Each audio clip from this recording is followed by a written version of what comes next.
semuanya, nama aku Karin Kristianti and welcome to my channel.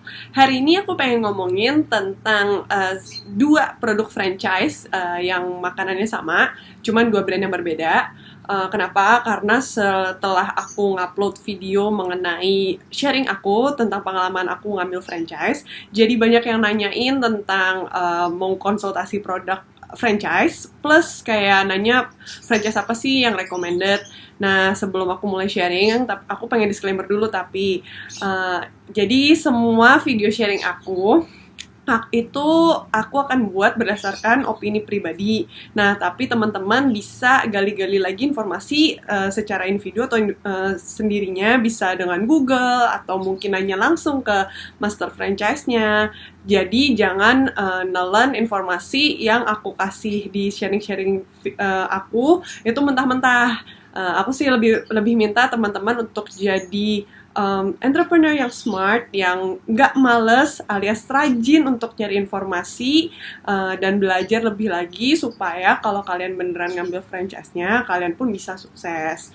Nah, aku juga mau infoin ke teman-teman bahwa di dalam semua sharing video aku akan berusaha untuk jadi senetral mungkin, karena menurut aku informasi yang baik itu adalah ketika informasi itu bisa memberikan pro dan kontranya. Jadi nggak cuma pro doang atau kontra doang, tapi benar-benar memberikan dua sisi sehingga teman-teman yang nonton pun bisa membuat keputusan atau judgement-nya sendiri. Ya, aku nggak pengen ngasih informasi yang bias atau sepihak. Jadi aku akan berusaha kupas secara detail dan aku akan jadi senetral mungkin.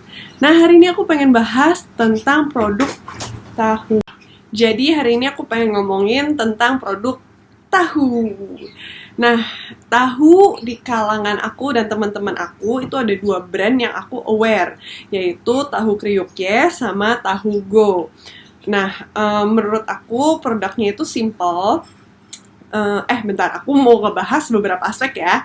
Jadi mungkin aspek yang akan aku bahas, pertama itu produk, kedua itu paket franchise yang ditawarkan, ketiga itu lokasi yang aku rasa cocok untuk buka franchise yang seperti ini, dan yang keempat tipe orang atau tipe individu atau wira swasta yang cocok untuk buka franchise seperti ini. Kita mulai dari yang pertama ya. Yang pertama adalah produknya sendiri. Produknya adalah ya tahu, ya kan? Tahunya itu tahu kriuk modelannya. Kalau teman-teman belum pernah makan, itu tahu goreng, tapi kayak ada tepung yang bikin garing. Jadi kalau digigit tuh bunyi kriuk gitu. Nah, teman-teman aku banyak yang suka. Produknya nggak mahal, satu box kayaknya isi 10, ada yang jumbo bisa isi berapa ya, 20-an ya kalau nggak salah. Dan kalau nggak salah itu satu box tuh harganya sekitar 15-20 ribu. Jadi harga satu tahunnya itu bisa sekitar 1.500 sampai 2.000 rupiah, which is nggak terlalu mahal dan masih terjangkau banget mungkin untuk anak-anak kuliah atau anak sekolah. Produknya simple, balik lagi, aku rasa cukup gampang untuk diproduksi karena digoreng, terus rasanya juga enak, dan menurut aku rasanya nggak bisa salah terlalu jauh dari spek atau standar yang udah di-set dari pusat ya, karena namanya makanan biasanya dari master franchise-nya itu punya standar masing-masing, tapi karena ini produknya simple, menurut aku nggak akan bisa terlalu jauh kualitasnya dari standar yang pusat udah kasih. Karena misalnya paling yang maksudnya what could go wrong gitu, kayak tahu paling salah-salah keasinan atau mungkin gorengnya terlalu garing banget jadi gosong. Menurut aku bukan produk yang terlalu susah ya, tahu kriuk ini.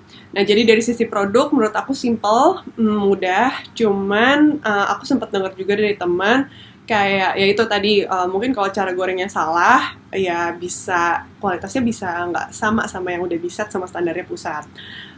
Jadi walaupun simple tetap harus diperhatiin cara produksinya. Nah, yang kedua adalah aku bakal ngebahas tentang paket wirausaha atau aku akan ngebahas tentang paket waralaba yang ditawarkan oleh tahu Kriukye sama tahu kriuk sama tahu go ya. Jadi dua-duanya menurut aku harganya masih cukup terjangkau, dua-duanya di bawah 20 juta. Kalau nggak salah terakhir dengar itu tahu kriuk yes itu harganya sekitar 15 juta paket usahanya. Kalau tahu go itu sekitar 19,5 juta. Feeling aku agak lebih mahal tahu go karena dia brandingnya dibantu dari si tahu go-nya. Jadi kalau tahu go itu ngebantuin kamu buat apply di GoFood sama Grab, sedangkan kalau tahu kriuk yes itu kamu harus apply GoFood sama Grabnya sendiri. Tapi dua-duanya itu menawarkan fasilitas yang hampir sama menurut aku. Dua-duanya dapat gerobaknya, alat masaknya, dan segala macamnya. Paling yang nggak disiapin itu macam kayak gasnya otomatis lah ya, minyaknya.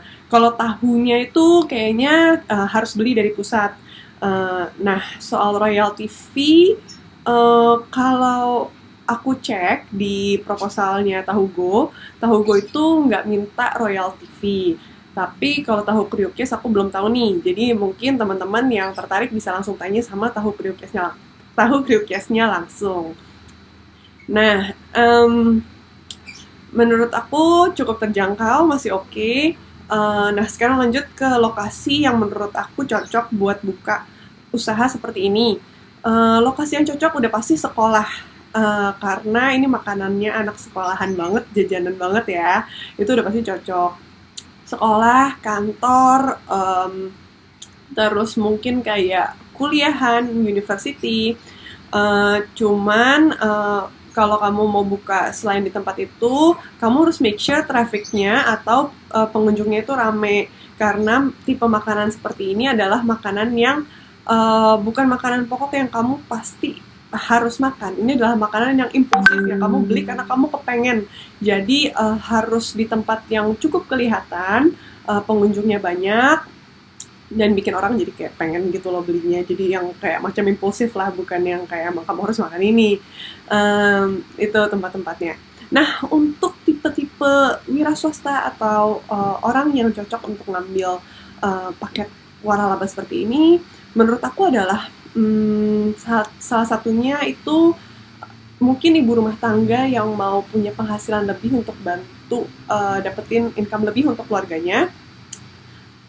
Terus mahasiswa yang mungkin baru mau lulus atau baru lulus pengen dapat income untuk sampingan, atau wira swasta yang mungkin mau punya keran income tambahan lebih.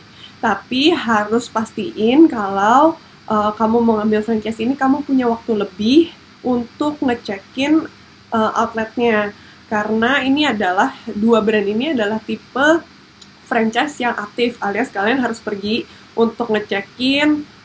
Terus karyawannya juga kan mesti cari sendiri, jadi harus nyari karyawannya, harus nge-training karyawannya, ngecekin bahan baku dan segala macamnya.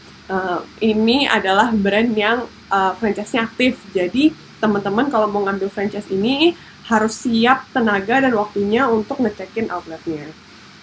Kalau perhitungan balik modal, rata-rata semua franchise itu aku akan bilang lebih aman balik modal itu sekitar paling cepat tuh 8 bulan sampai 1 tahun. Kalau yang bilang 3 bulan udah bisa balik modal, mungkin teman-teman boleh tanya balik lagi, itu cara ngitungnya seperti gimana. Karena balik modalnya itu kan macam-macam ya. Kalau biasanya aku hitung balik modal itu adalah ya dana yang sudah aku keluarkan. Contoh misalnya kayak tahu kriuk ini misalnya aku ambil total 20 juta, terus keuntungannya biasanya 1 bulan dapat 1 juta, berarti kan baru bisa balik modal 20 bulan. Bener nggak? 1 juta 1 bulan ya 20 bulan baru balik modal gitu. Jadi teman-teman harus make sure tanyain lagi ke master franchise-nya, kalau mereka berani klaim bilang 3 bulan pasti balik modal, itu cara ngitungnya seperti apa. Nah, untuk porsi yang rata-rata harus dijual untuk franchise itu bisa dibilang cukup sukses, itu menurut aku 60 porsi sehari itu standar banget, tapi kalau udah jual 100 porsi seharian itu udah lumayan. Nah, tapi teman-teman juga sebelum ngetekin tempat, boleh kayak keliling dulu ke lokasinya itu yang kalian pengen buka di sana. Tanya sama booth-booth sekitar. Biasanya 1 hari itu bisa jual sampai berapa porsi. Nah dari situ kan bisa ngambil kayak standarnya atau benchmarknya, seenggaknya bisa buka segitu banyak. Maksudnya bisa jual segitu banyak. Ya itu sih. Jadi make sure dihitung baik-baik sebelum mau ngambil franchise atau sebelum mau buka, keuntungannya seperti apa, dan gimana. Pokoknya kalau misalnya mau ambil franchise, teman-teman harus benar-benar teliti nanya sama master franchise-nya. Apapun yang kalian masih ragukan atau pertanyakan, benar-benar tanyain lagi sama master franchise-nya. Dan jangan lupa untuk semangat terus mau belajar, karena namanya usaha, faktor suksesnya tuh banyak gitu loh. Jadi misalnya kalau buka franchise belum cepet balik modal atau belum untung, belum tentu juga karena brandnya nggak bagus, bisa jadi karena lokasinya masih kurang bagus, atau bisa jadi karena pengelolaannya masih kurang efisien.